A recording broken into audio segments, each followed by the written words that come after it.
On Monday afternoon, Captain Ray Bowyer was piloting a routine passenger flight from Southampton to Alderney. But to his and the passengers' surprise, a strange object became visible on the horizon. You've been a professional pilot for 20 years. You've flown thousands of flights. You're putting your reputation on the line here, so you must truly believe what you saw was very real. In my years of experience, I've never seen anything like this. And frankly, I'll be perfectly happy not to ever again. It's a pretty chilling thing. And from my first sighting of it, which was initially maybe around 50 miles away, perhaps 40 miles away from the actual object, it appeared to be fairly small, but it must have been pretty huge. It must have been very, very much larger than I thought it was originally. I told air traffic control that they asked me for a size approximately.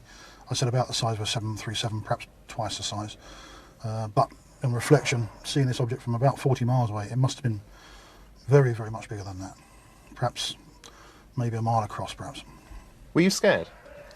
I wasn't too happy, because I could see a sort of a shape very much like this, extremely pointed, very long and thin. It should be slightly thinner than that, but this area, about 2/3 away along the fuselage, was pretty dark.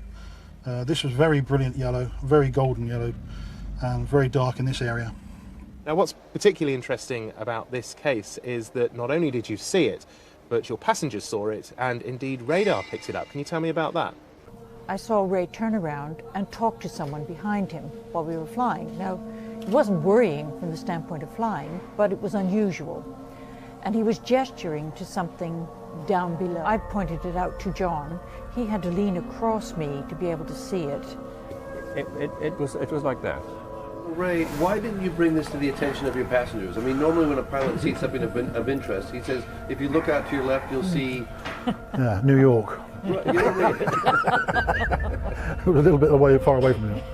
Well, it was, I didn't want to alarm anybody at that point. There again, as we got closer to these objects, there was no hiding it. They were just there.